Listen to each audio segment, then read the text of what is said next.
ग्वालियर में सप्ताह भर पहले जेल से छूटे एक युवक ने जमीन विवाद को लेकर अपने साथी पर गोली चलवाई और फिर अपने दुश्मनों को फंसाने के लिए झूठी फक करवा दी। लेकिन पुलिस ने जांच की तो घटना के वक्त आरोपी अपने गांव में सो रहे थे। जांच के बाद इस फर्जी गोलीकांड को खुलासा कर दिया और गोलीकांड के घायल सहित 6 लोगों पर साजिश रचने का दर्ज कर लिया है।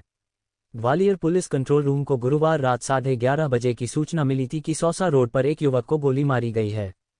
फोन करने वाला खुद घायल ब्रिजेश परिहार था। कंट्रोल रूम से खबर मिलने के बाद उटिला पुलिस तत्काल मौके पर पहुंची और घायल पड़े ब्रिजेश परिहार को अस्पताल पहुंचाया। उटिला पुलिस ने घायल ब्रिजेश के बयानों के आधार पर जारगा गांव के रहने वाले दीपू जाटव, भरत जाटव, विनोद, लखन सहित अन्य लोगों के खिलाफ फर्द दर्ज की। देखिए, एक बहुत ही महत्वपूर्ण केस को पूरी टीम ने वर्कआउट किया है। इस टीम को लीड कर रहे थे additional SP Lalkrishna Chandani, CSP Manish और थाना प्रभारी उटिला।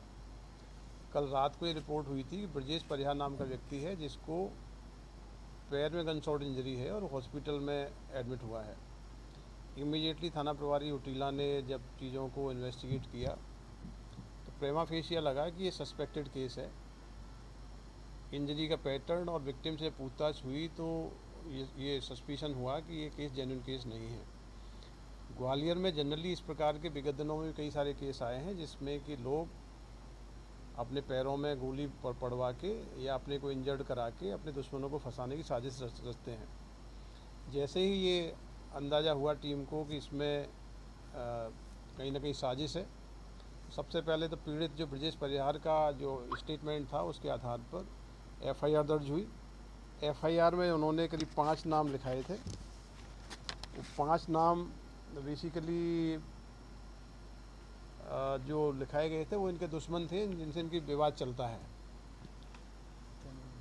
जब टेक्निकली मोबाइल फ़ोन्स की जांच हुई, स्पॉट वेरिफिकेशन हुआ, स्पॉट के गवाहों से पूछताछ हुई तो पता लगा कि पूरी की पूरी ब्रजेश परिहार की कहानी झूठी है। ब्रजेश परिहार ने एक बहुत शातिर बदमाश है सचिन गुर्जर, जो सिरौल क्षेत्र का रहने वाला है। विगत दिनों झांसी रोड थाना क्षेत्र के 307/109 VNS के केस में जमानत पर छूट के आया है। सचिन गुर्जर का विवाद एक ज़मीन को लेके जाटव समाज के लोगों से चल रहा है। उस ज़मीन का एग्रीमेंट सचिन गुर्जर ने कराया था, ज़मीन की रजिस्ट्री नहीं हुई, सिविल मैटर है। उस मैटर को लेके इसने पूरा कॉन्स्पायर किया।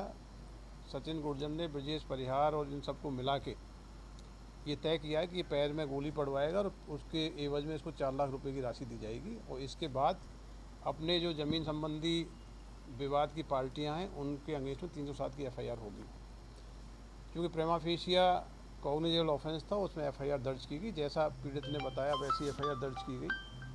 लेकिन जब बारीकी से विवेचना हुई और मुझे लगता है 24 घंटे से कम समय में पूरे केस को वर्कआउट किया गया और फाइनली हमने जो फरियादी था जिसको पैर में गोली लगी थी उसके अगेंस्ट में, ब्रजेश परिहार के अगेंस्ट में एफआईआर दर्ज की है। इस केस में कुल 5 लोगों के नाम सामने आए हैं जो पूरे षड्यंत्र में शामिल थे और षड्यंत्र में इनकी अलग अलग भूमिकाएं हैं। सबसे प्रमुख जो आरोपी है सचिन गुर्जर है, दूसरा उसका साथी अरुण गुर्जर है, तीसरा ब्रजेश परिहार है जिसके पैर में गोली लगी थी, चौथे जो आरोपी हैं सैलू और मनोज कंसाना। इन्होंने तय किया था कि ब्रजेश परिहार को 4 लाख रुपए हम कैश दे देंगे और ब्रजेश परिहार पैर में गोली पड़वा लेगा और अपने दुश्मनों के नाम उसमें लिखा देंगे, जैसे लिखाए भी गए थे। बाद में पूरी चीज़ें क्लियर हुई और क्लियर होने के बाद इनका षड्यंत्र क्लियर हो गया है। अभी पुलिस की कस्टडी में ब्रजेश परिहार अंडर ट्रीटमेंट है। मनोज कंसाना को लेकर पुलिस पूछताछ कर रही है। बाकी सभी आरोपियों को नामजद किया गया है। इनके अगेंस्ट में शीघ्र गिरफ्तारी की जाएगी। इस प्रकार की घटनाएं ग्वालियर में पूर्व में भी आई हैं। मैं बता देना चाहता हूँ, पहले भी महाराजपुरा क्षेत्र में एक मामला आया था, हजीरा क्षेत्र में 2 ऐसे मामले थे, पड़ाव क्षेत्र में एक मामला था, ग्वालियर क्षेत्र में एक मामला था और एक मामला बेलगड़ा क्षेत्र में था। ऐसा कोई भी षड्यंत्र जो पैर में खुद को गोली मरवा के झूठी षड्यंत्र पूर्वक एफआईआर कराते हैं, उसमें ग्वालियर पुलिस ने बहुत ही सफलतापूर्वक विवेचना करके पूरे षड्यंत्रकारियों के खिलाफ ही इफेक्टिव धाराओं में चालान पेश किए हैं, गिरफ्तारियां की हैं। तो ये बहुत अच्छा टीम वर्क है। 12 घंटे से कम समय में पूरे षड्यंत्र का खुलासा किया और जो लोग फंस जाते 307 केस में लंबे समय तक प्रताड़ित होते उनको न्याय दिलाया है। पूरी टीम को इस पूरी कार्रवाई के लिए पुरस्कृत किया जाएगा। सर ये Thank you. बताया है कि जो जाटव थे उनसे पहले सौदा हुआ जमीन का, फिर उसमें बेच दी किसी और को। देखिए, सचिन गुर्जर एक शातिर क्रिमिनल है, अभी 307 में जमानत पे छूटा है। सचिन गुर्जर ने एक ज़मीन का सौदा जाटव परिवार से किया। जाटव परिवार को ज़मीन के एग्रीमेंट के एवज में नकद राशि दी गई, लेकिन ज़मीन के मूल्य को लेके इनमें विवाद की स्थिति थी, रजिस्ट्री हुई नहीं थी, सिविल नेचर का मैटर है जो सिविल कोर्ट्स में अंडर ट्रायल है।